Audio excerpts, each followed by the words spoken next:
Молодой человек, який сидел перед ним на столе, широко зазирал ему твар. Барух Михайлович, вы меня простите, что я вас так называю. Позвольте представиться. Херш Якобсон.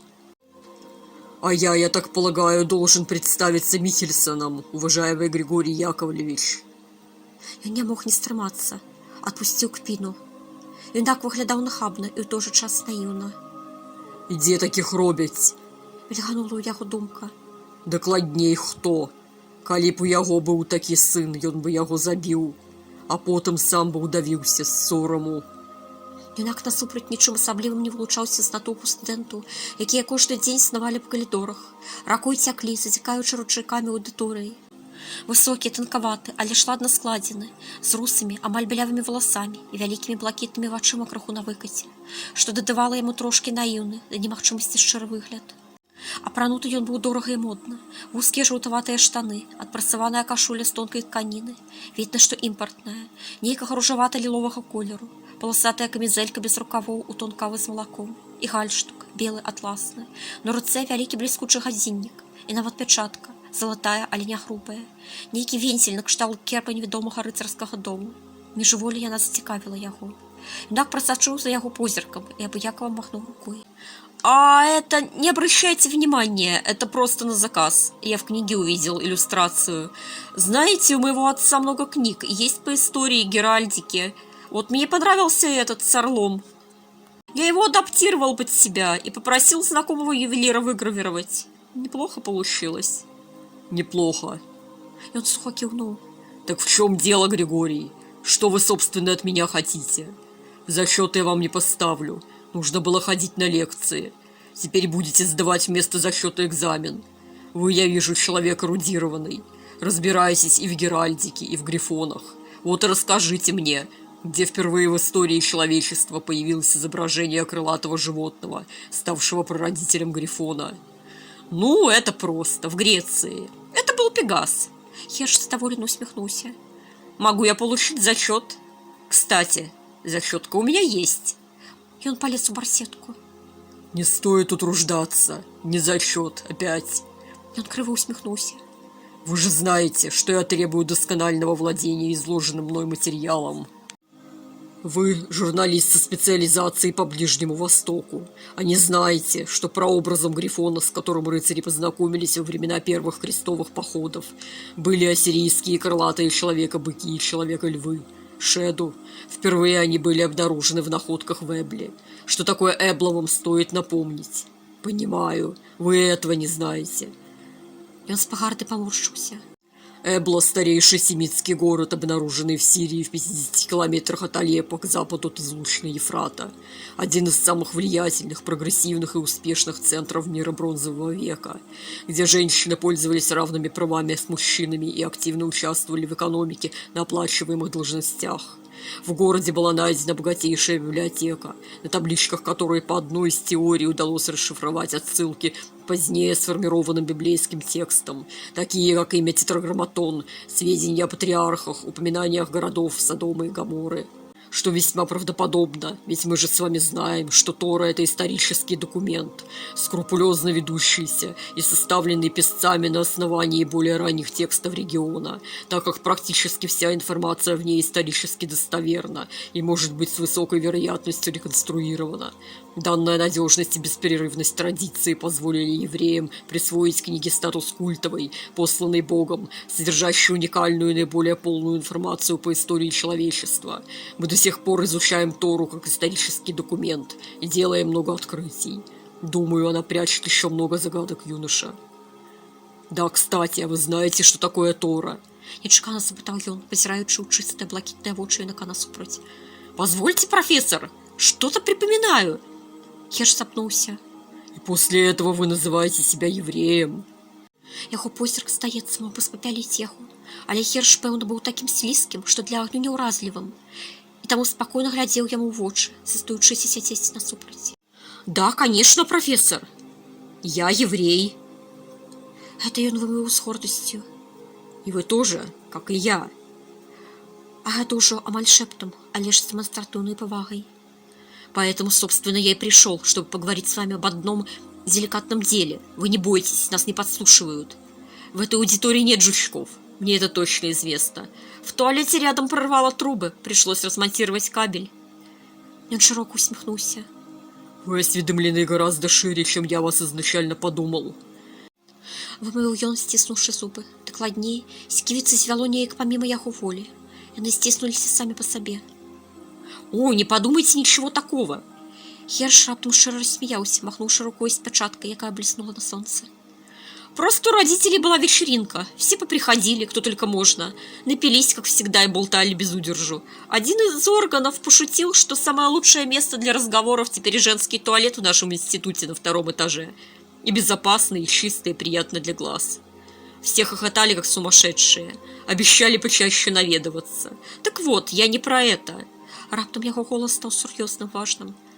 Товарищи попросили сказать вам, вы так много всего знаете. Вы ценный кадр, человек. Выправіўся ён. Почему бы вам не прийти к нам с лекциями? Расскажите что-нибудь из истории, нашей общей, еврейской, про Тору, например. Вот вы как раз упоминали. Бьюсь об заклад, что уже никто не знает это слово, кроме седых стариков в горах, кажется. Куда вы там ездили недавно? Почему в горах? Это слово еще не так давно очень хорошо знали, юноша, как и саму эту книгу, и она была в каждом еврейском доме, в каждом доме того, кто имел право называть себя евреем. Удакладніў ён. И на Украине, и в Белоруссии. Вы знаете, кто такие литваки, хасиды, а про катастрофу вы слышали, про Холокост, Шоа? Нет, что ж, я вам расскажу, теперь это можно, пока туалет плавает в дерьме. У пустой аўдыторыі ён доўга распавядаў яму, як падлеткам выбрусе з ямы бабінага яру, як поўз голас паламанай нагой, пакуль не згубіў прытомнасць, як яго знайшлі і выхадзілі мясцовыя, як ён ваяваў у партызанах, а потым у рэгулярнай арміі, як быў кантушны пры ўваходзе войск у Германію, як яго спас стары аднапалчанін, закрыўшы сабой ад выбуху, і ён ляжаў пакрыты кавалкамі скрываўленага цела, якое дагэтуль здымае сябе па начах, як збіраў рэшткі словаў і запісваў за старымі рабі ў дымных цаклях пры алёвых лампах і бачыў, што і жыццё не змянілася ў гарах Дагестану за апошнія 2000 год. І нават электрычнасці тут няма, і гэта не блага, а кітов, бо нічога не напамінае пустое хцівае жыццё тут, у культурнай сталіцы з яе аднымі і тымі ж карцінамі ў эрмітажы, пафаснымі п'есамі ў тэатрах і пагоняй за дэфіцытам, якая сцямніла ў чалавеку чалавека. Херш слухаў яго з пустымі вачыма, лыпаў вейкамі. Што хоча ад яго гэты стары прыдурак? Цэлую лекцыю тут развёў, пачаў з Шумеру, скончыў кіеўскай акраінай. Як пачне версці сваю лухту, яго не спыніць, хоць вушы затыкай. Хвілін 20 ён усё ж слухаў ветліва, а потым не вытрымаў і запытаў. Так вы придете или нет? Что мне сказать старшим товарищам? Старшим товарищам скажешь, что я не приду. Ён вымовіў гэта спакойна, без пагарды. Я товарищам не товарищ. Развярнуўся і выйшаў у дзверы, зачапіўшы касяк плячыма. Яго хістала, чаму лёгка было зразумець. Хістала ад злосці і нейкай страшэннай стомы і спустошанасці ўнутры. Гэтая размова пакінула ў агідны брыдкі асадак. Быццам бы перад ім гадзіну сядзеў не чалавек, а таўсты няўрымслівы слімак, які тузаўся з боку на бок, лоўка ўварочваючыся ад усіх яго выпадаў памяці, якімі ён намагаўся прабіць яго таўстую заскарузлую ракавіну. Здавалася б, яшчэ адзін студэнт. Ну, дурны невук, бэйбас, што ж незвычайнага, такіх вунь палова універсітэту, мамкіных і папкіных сынкоў і дачок, якія толькі пазіраюць лісліва ў вочы, выпрошваючы за шотці адзнаку, але ж тыя такой агіды не выклікалі.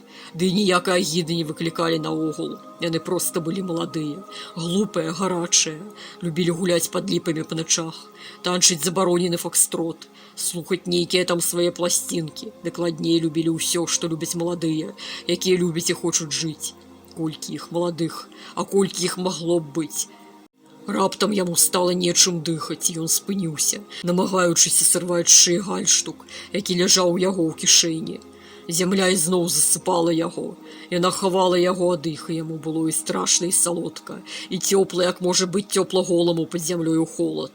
Ноч тады была халоднай, і ён сам не памятаў, як выбраўся. Яму было ўсё роўна, і ён нічога не разумеў. Просто узбіраўся на паверхню, як плавец узнімаецца са дну, угару да сонца. Першае, што ён адчуў паветра, ён мог удыхнуць і ўдыхнуў. Спачатку пясок, а потым воздух. Здыхнуўся і закашляўся дзіка. Рассунуў цела, выцягнуў сябе на край ямы на руках. Пераваліўся праз бурцік і папоўз, сам не ведаючы куды. Раптам збочыць сябе ззаду пачуў: «Дивися, Грицько, жид повзе, а щоб його. Живий, виліз», – почулося. «Не чіпай його, Юрко, нехай повзе», – почувся нечуб януватий лянівий голос. «Може, і кудись приповзе. Він же ж все ж таки людина, хоче жити. А якщо Бог витягнув його з ями, не чіпаймо, він за метр помре. Тільки заряди рушницю, стріляй. Ліниво, брате. Ох, добре ти. Ну тоді наливай. За єврейське здоров'я». Голос хрипло зареготав, другий йому відгукнувся тонко. Забулькала ваткость, і он поповз, як йому й сказали. «Паузі, жид, може, кудись і випузиш». Доповз до хатіни і звалився у городі у браках. Раніцою яго знайшла кабета. Доўга плакала, просто выла над ім, а потым узваліла сабе на спіну і пацягнула ў хаціну. Там ён прабыў тыдзень, пакуль не змог больш-менш уставаць. Нагу яму абматалі анучкамі, прывязалі да палак. Паціхеньку ён пайшоў, жабруючы. Акцыя скончылася, на яго было ўсім пляваць. Так і дайшоў до партызанаў, пачуў, што яны хаваліся ў нейкім ляску пад горадам. Далучыўся да іх, з атрадам перайшоў Беларусію. Казалі, там вялікія атрады, амаль цэлыя войскі, так і атрымалася. Сваіх сустрэў ужо ў атрадзе пад Мінскам. Потым армія, Польшча, кантузія, шпіталь. І вось цяпер ён тут, у Ленінградзе. І тут ніхто нічога не памятае, не ведае і ведаць не жадае. У іх свая вайна, блакада, гераізм рускага народу. Про гераізм на жыва засмажаных, укрытых чаротам хацінах і дрыжачых голымі прывідамі на краі расстрэльнай ямы з дзецьмі на руках, замярзаючых узімку ў балоце, ядучых рапух і змею, як буслы, каб выжыць тут чуць не жадалі. Але быў яшчэ і гераізм такі, ад якога мароз ішоў па скуры. Гераізм бачыць горы цела ў Аўшвіцы, печы і газенвагены, душавыя, дзе ніколі не адмыць кроў. Ён гэта бачыў, ён там быў. Яны хадзілі, як дурныя палягеры, п'яныя, ім дазволілі. Гэта была гісторыя габрэяў, тора, якую ў іх аднялі таксама. У іх усё адымалі, нічога ў іх не было, акрамя Бога, і таго іх пазбавілі. Але Бога скрасці немагчыма, як скралі веда і памяць, бо ён не астаўляе сваіх у адрозненне ад чалавека.